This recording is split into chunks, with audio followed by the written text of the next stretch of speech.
emissions, pollution, global warming, AQI, scientists had probably started talking about these things around the time that I was born, but my childhood remained unpolluted.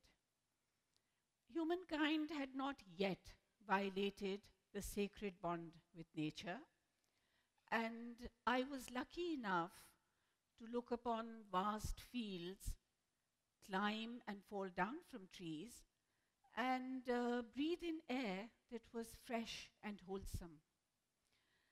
And now, in the days of COP28, we find a worried world gaping at the vindication that an angry nature has unleashed upon us. We broke the covenant. We are paying for it multifold. However, are we calling a halt? Are we thinking of a truce and hoping to set aright the balance that we have so blatantly upset? No, not at all. We continue to abuse, thumping countries like Pakistan, who emit less than 1% of global greenhouse gases, with promises of compensation. Is compensation enough? Does compensation allow us to continue the ravages on nature and our environment? Are wars what the world needs? Killing, maiming, destroying, setting ablaze the last vestige of morality. Are these the ideals we are supposed to uphold? Are excesses and unlimited consumption imperative? Questions we need to ask ourselves all the time. It is the questions we pose that will provide solutions. And they will help reshape our future and that of our pale blue dot. So what are we to do? Must we hang our heads, our guilt-stricken heads rather, in abject despair and keep waiting for things to become yet more worse? And the edifice of the skies come falling down on our heads like poor Chicken Little feared? Or should we, as Maria von Trapp very prudently advised, start at the very beginning? A very good place to start. So then, let's focus on our children. For they are the seeds, if nurtured with care, will flourish.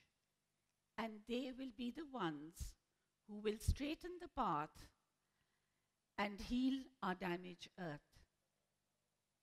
Here I will share the story of some of the work we have been doing at the Alif Laila Book Bus for the past 4.5 decades.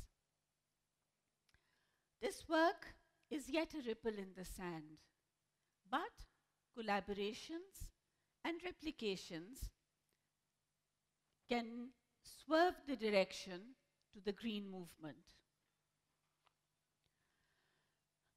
The concrete and glass jungles that have sprouted up wherever I can see, all in the name of development, sorely need breathing spaces. Let us not hesitate in creating those.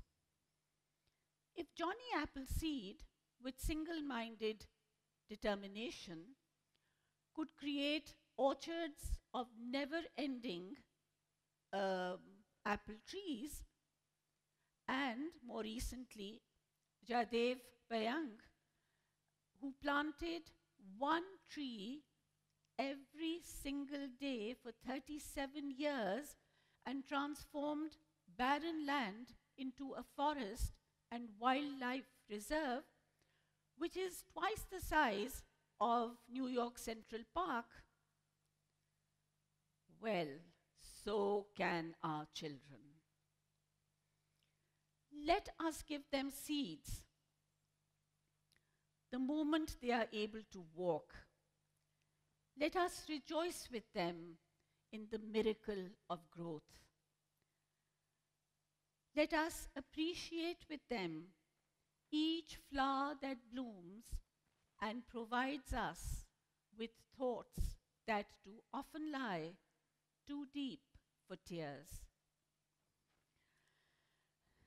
Let us applaud each seed that fights its way out of the earth to become a sapling and then grow into a tree.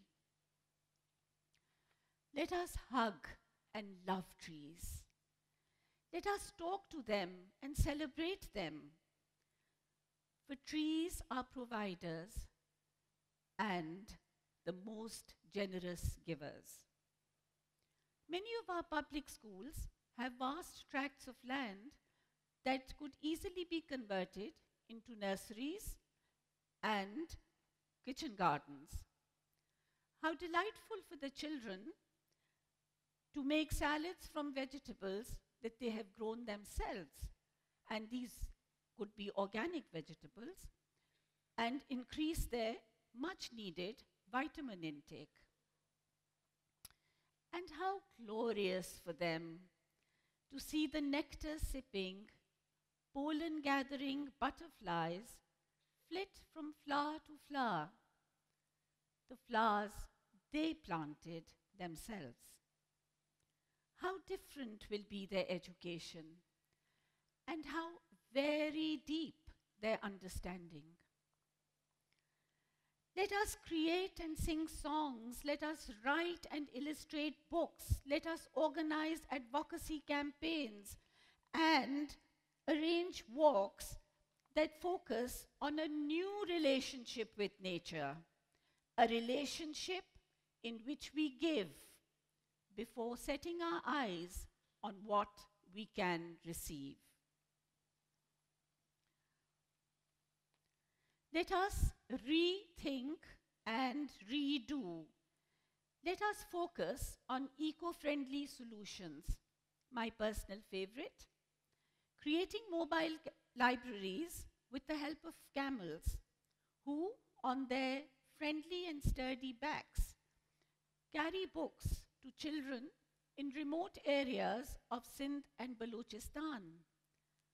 To those children who did not know colorful books existed because they had access to none. And while the camel does this, the herder also gets the opportunity for an alternate livelihood. Reuse, recreate, redesign, make. Imagination, as Einstein declared, is more important than knowledge. Let us allow our children imaginations that transcend boundaries to become vehicles of new thoughts and ideas.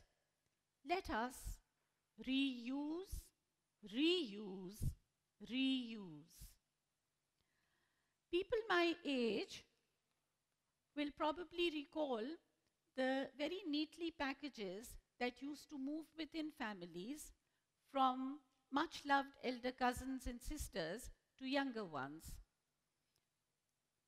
There was joy and togetherness in this sharing, and there was less pressure on the environment. An internet search provided some facts, which I will read out to you. Fossil fuels keep the factories used to manufacture apparel running.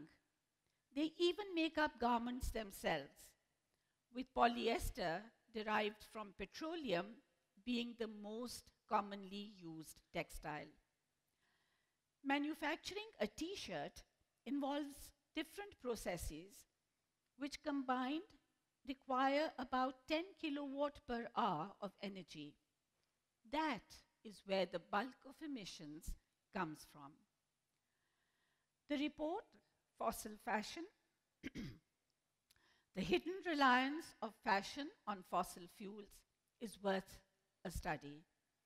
Amongst very interesting information is the fact that here is a striking correlation between the rise of polyester and the explosion of cheap, low-quality clothing that is causing a mounting waste crisis. The automobile and aviation industries have their particular challenges, the construction company its own.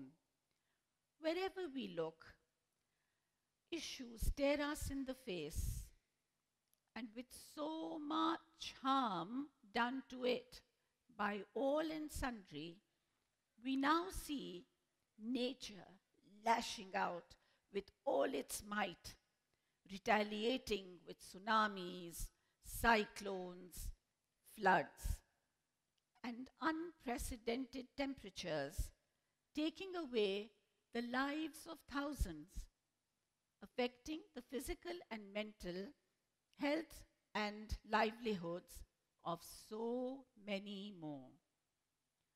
Should we not then talk environment, think environment in our places of learning? Should we not encourage our children to move on from regurgitating facts to immersing themselves in problem solving, in finding and designing solutions? Should they not be exploring our past and incorporating the wisdom of our ancestors who recognized and upheld the sacred bond and adapt some of their practices to our needs today? And talking specifically to the marvelous young people sitting in front of me, you have the power to impact countless hearts, minds, and souls as you enter practical life and different professions. Make your journeys wholesome and beautiful. Make them nature-friendly and impactful. दुनिया से सिर्फ लेना ही मत, दुनिया को कुछ दे भी जाओ. एक दरख्त जब काटो तुम, तो दो दरख्त लगा भी जाओ. Let us then,